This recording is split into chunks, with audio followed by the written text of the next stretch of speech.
Hey guys, MPTO here today, and I'm going to be teaching you how to survive as the survivor with the new patch that's come out. And today is the 18th of February 2017. So all the new patches have come out.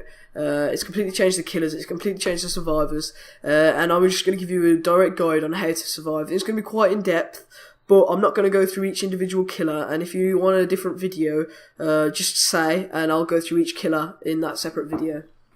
But first off, we're going to talk about winning. To win, you need to pip, and a pip is 10,000 points spread across categories. You can get 5,000 points in each category, and by escaping, you get 5,000 blood points, and therefore you'll be halfway to pipping. So just by escaping, you're virtually guaranteed a pip. Fully doing a generator is 1,250 blood points, unhooking 1,500 blood points, totems 400, and healing 300. It just shows you how easy it is to pip. Just make sure that you're spreading out the amount of blood points you're getting and not just doing generators, because it won't contribute to getting a pip after 5,000 points and that. So if you did 4 gens, then there's no point doing anything more in the objective category, because you've automatically already got 5,000 blood points. And it's the same with unhooking, altruism, so if you do that 3 times, then there's very little point doing any other altruistic skills, because you'll have already maxed out that. Alright, now I'm going to go on to something when you're playing as a survivor that is very important, and it's juking. By running in a straight line, you give the killer an advantage as they're faster than you and therefore will catch up and kill you. They will always hit you if you run in a straight line. There is no point to doing it. You always have to attempt to go places where it will slow down the killer, such as windows and pallets, hiding is a valid strategy. Not being caught is the best form of juking. Don't panic. It will kill you. Hold your ground, and when possible, as the killer probably hasn't seen you. So, when I'm saying hiding, I mean going into corners, hiding behind pallets, blocking line of sight with the killer, as they're first person, and it will be really difficult for them to keep a track of you if you keep going behind rocks and behind pallets and over windows and that. More advanced methods of juking including 360s and cupboard juking. To do a 360 degree juke, what you have to do is, as you can see the red light coming up behind you, so which means the killer is really close behind you, you have to turn right, so you press on the D key, and then press on the S key pretty quickly together, and that will do a full 180 degrees behind you, and the killer probably won't have the reactions to spin round and hit you. With the new patch, you've got a much smaller hitbox, and the auto aim for the killer is really reduced, so you've got a much better chance of actually successfully doing a 360 degree juke. As you can see on the screen, I've got quite a few of these off, and they're really good tactic. To do a cupboard juke, what you have to do is, when the killer is really close to hitting you, and you don't think you can do a 360 degree juke, if you sprint and press space when you're coming up to a cupboard, it will jump inside the cupboard really quickly, and if you're really that close, then the killer's probably swinging at you. If you do it in that period that the killer's swinging, it will hit the cupboard, not damage you, and you can jump out instantly while they're recovering from the missed hit. That's a really difficult thing to do, so it takes a lot of practice, and I wouldn't always recommend doing it. 360 jukes are much easier, but still very difficult. Going to pallets and going behind rocks and hiding are much easier ways of juking that I would recommend over those 2 different methods.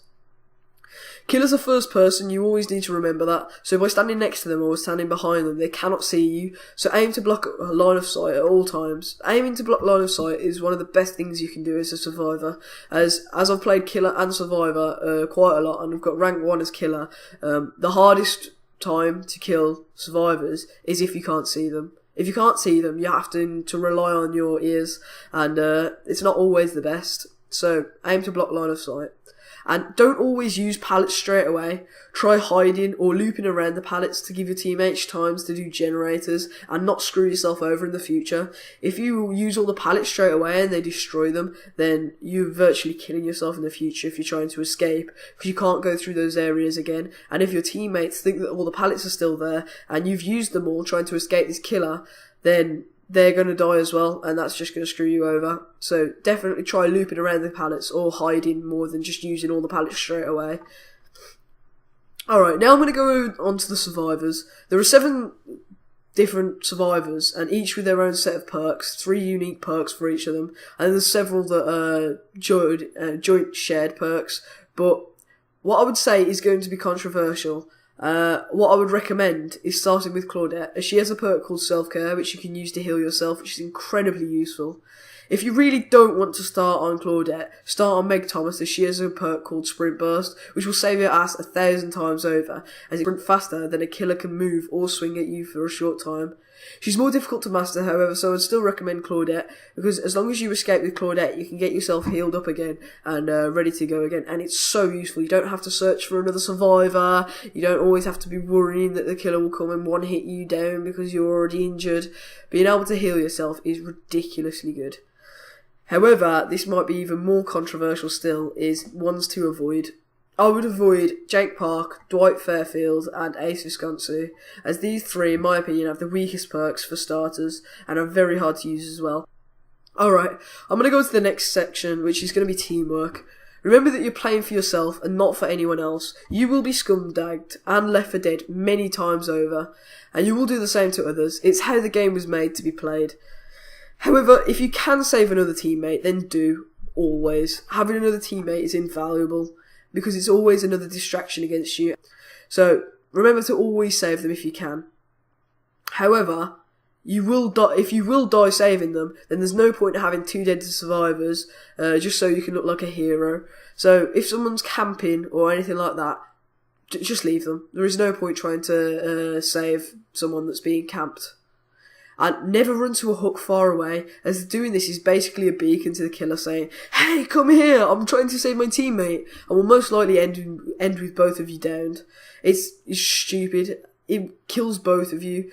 The person that's on the hook will not thank you if you sprint from halfway across the map, because they can see all the trails that you leave and go and kill you. And if you see another injured teammate, always heal them. Just stop doing whatever you're doing. So if you're sabotaging or doing a gen, just go and heal your teammate. It will stop so many bad situations where someone's being hooked, because they can take 2 hits instead of 1. It's obvious. Just always heal them. Alright, I'm going to go on to number 5, which is survivalism. If you hear a killer's heartbeat while you're doing a generator, just walk away from the generator. Don't run, as this makes it difficult for the killer to find you. Whereas if you run, he can find you very quickly using the scars on the floor. So if you just hide round the corner, and then when he comes and looks round the corner, just slightly move out of the way so he can't see you. You have to remember he's first person, he can't see everything. So if you're walking away and don't give him any clues to where you are, it'll take him a long time to either find you, in which time all your teammates can do generators, or he won't find you and walk away. That is what you're aiming to do. If you're sprinting away, he'll just follow you until he kills you. And this is another one that I think is a big one. If you're downed and the last alive, crawl around looking for the trapdoor, and in the same is said for if you're not downed. Unless there is only 1 gen left, then of course you can repair that and go for the escape. But if you're the last person alive, search for the trapdoor, as it's your best hope. Another thing for survival, keep your eye on the killer. Try and keep your eye on the killer at all times. Knowing where the killer is invaluable. It will stop you running into them, and if they try and go and cut corners to try and get to you quicker, you can change your route and so they can't get to you. Keeping an eye on a killer is really important, and when I see noobs playing the game and just looking straight ahead and trying to run away, it's awful, because they have no idea where the killer is, and they could come out of nowhere and kill you. So keep looking around, keep your eyes on the killer, and it will keep you alive. And don't sprint everywhere. Sprinting everywhere is just awful, because it causes tracks and makes loads of noise when you're going through windows and into cupboards, and the killer actually can see where you are if you're going through a window while sprinting. So just don't sprint everywhere. It leaves tracks, and the killer can just track you down. And now here's just some general tips and tricks. Don't be salty after a game. It just shows the killer how much they got to you, even if they trolled or camped. So if they're trolling or camping, Don't go into the chat after game and be like, "You're a terrible killer, minus rep," all of that, because it just supports the killer's ego, and it means he'll do it more.